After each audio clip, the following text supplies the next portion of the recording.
Hi, I'm Mike and I make music under the name Maebe, and today I wanted to show you through my pedal board. This is it, as you can see on the pedal board camera, which I hope works and doesn't fall over.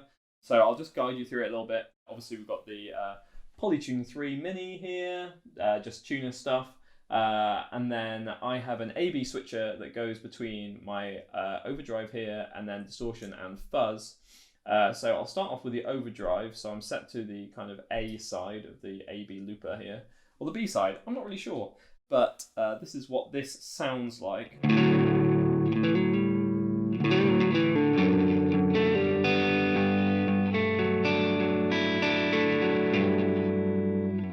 So it's got a really nice sort of amp-like sound. I actually got this at NAMM 2020, where Korg had kind of offered up the chance to build a pedal in, I can't remember what it was, like 40 minutes or something like that. So we did it and we kind of had a contest. It was basically assembling the pedal. The circuit board was kind of all in place.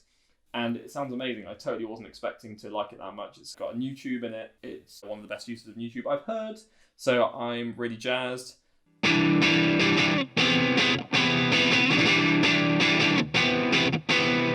And if I switch over to the distortion here, you can kind of hear how that sounds.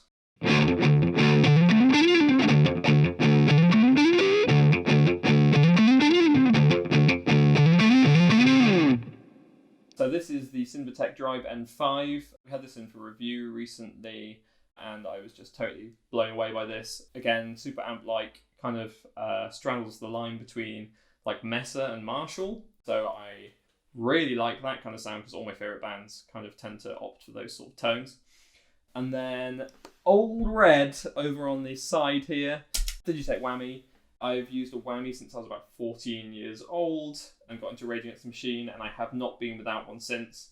This is the version 5, 5th gen, so it does the kind of classic stuff and the chords. I tend to have it on classic. What's it doing on chords there? Let's have a little bit of that.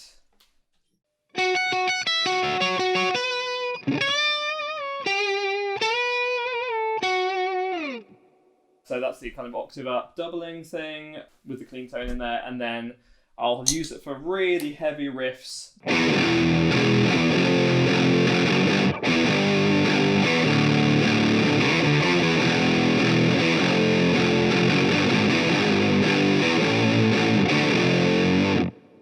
So that's the octave down setting. That's mainly what I use it for, to be honest. I use it on a few overdubs here and there on 1 or 2 octaves up, but it tends to stay in that setting, and I'll use the treadle to go between the sounds. So as well as the distortion in this loop here, I also have, ta-da, Fuzz. So this is a modified Triangle Big Muff that I bought from a man in Cardiff some time ago. I found it on eBay and it sounds freaking awesome. So I'll give you a little blast of that.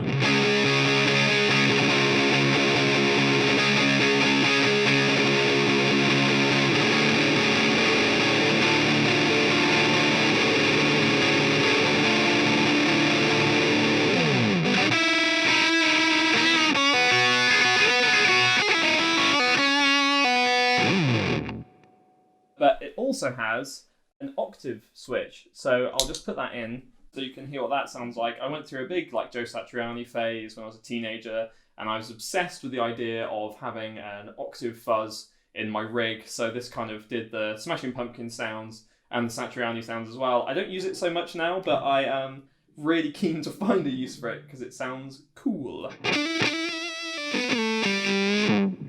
Turn the tone down, sounds better.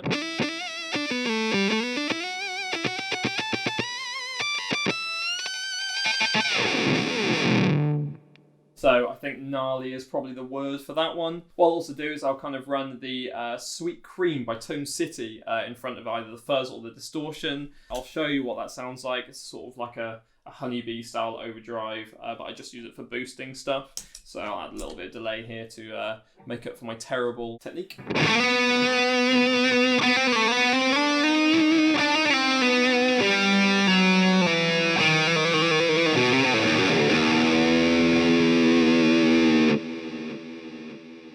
Yeah, quite a lot of delay. I like my feedback on delay there. But one thing I haven't mentioned yet is the AMT WH-1 mini wire, which doesn't get a whole lot of use, to be honest, but I did use it on the album on the Solo to Blood gloves with the whammy set up an octave, the delay, so you can kind of hear what that sounds like.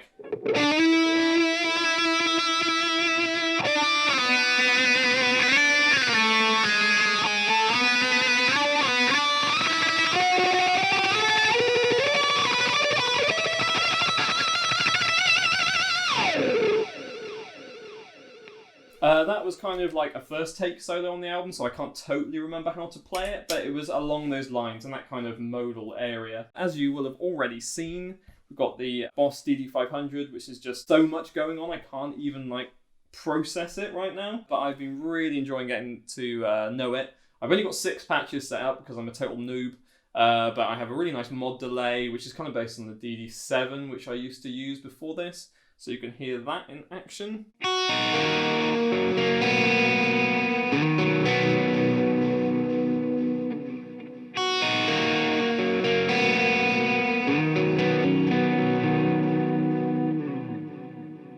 So really kind of sweet repeats. That's from Your Side, My Side, which is on the album.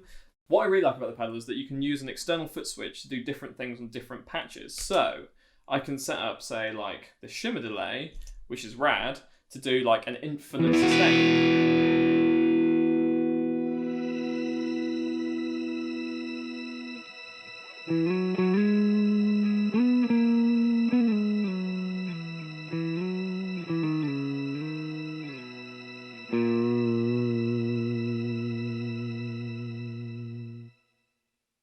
Which is kind of rad.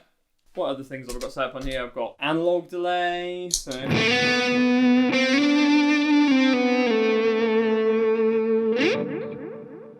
standard sort of sustain. An infinite delay, which again is for that kind of riff. Just infinite sustain, so I can just noodle around and pretend I'm Jeff Buckley doing something weirdly ambient.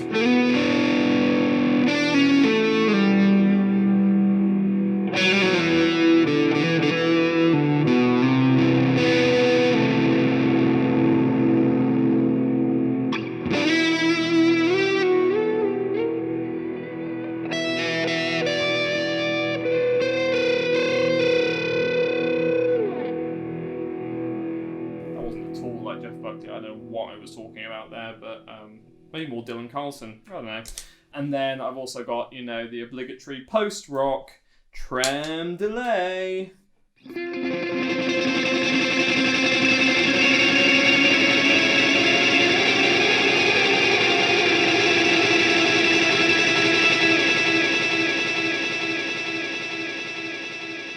That's kind of my delay patches on there, and then you'll see I already switched on the Oceans 11 by Electro-Harmonix, which I just kind of use for like a really big reverb.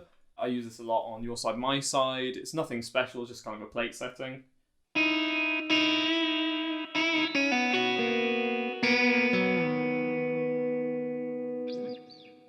Really sweet reverb. It's got some amazing shimmer settings on there as well, which I've yet to totally explore on record. And then I've got the Zoom MS70 CDR, which is a like total sleeper pedal, really underrated. I know it's got like quite a big Reddit following now, but I've got this set up to do all kinds of stuff. So first up, we've got the kind of chorusy thing. I want to play Police or Purple Rain. I've got a Leslie thing, which I think I've used on 1 or 2 songs, not on this album. It tends to get used more in like cover band stuff. I know you all came here for funk, so there you go. Small Stone. The MS70 CDR does the best Small Stone impression I've heard. I actually kind of prefer it to the Nano Small Stone. The Small Stone is my phaser of choice. You can see it just behind me here. So that's the one that gets used on albums, but live, this is what I'll be using.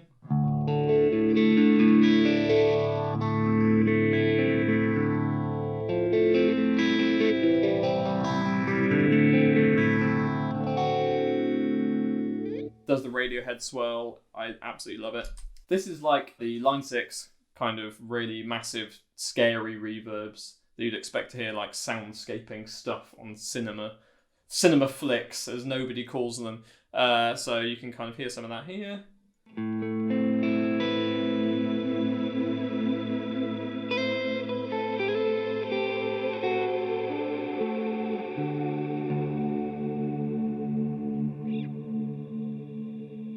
So yeah, ridiculous reverbs, tends to get used a little bit in recording, not so much live. Just a really nice compressor. This makes that little bit in your side, my side sound way better.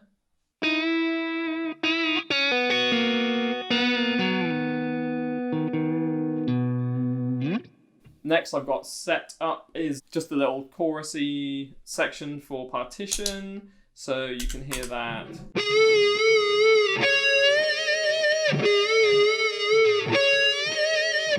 Having this set up just makes it way easier for me to switch, because I don't have to do this to get to the phaser.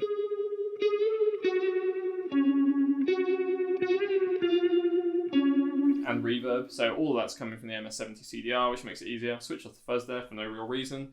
This is the shimmer that's on partition, because I didn't have the Oceans 11 or DD500 when I recorded that, so this sounds a little bit something like this.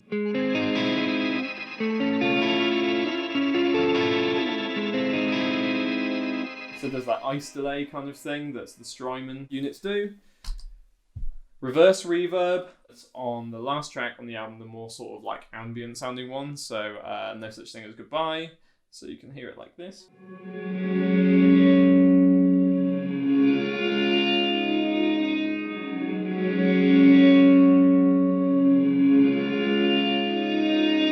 yeah, it's kind of stacked with other reverbs, a lot of other reverbs. So this is the sound at the end of the album, which is the really glitchy synth, which sounds completely broken.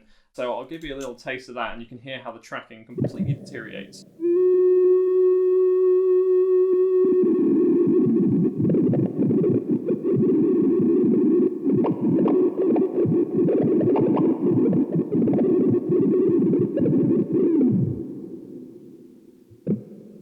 So yeah, it didn't require too much tweaking from me to get that tone. And I've just got a basic kind of solo boost set up at the end. Yes, that's pretty much my pedal board. I play through a Yamaha THR-100H, which I have set to like a Fender 6L6 kind of clean sound. It's a really great amp for pedal board users and has impulse response out, so I use that to record this and the album, and it sounds great. I will show you through my guitars, etc. on a separate video, so you can look forward to that. But for now, thank you very much for watching, and cheers.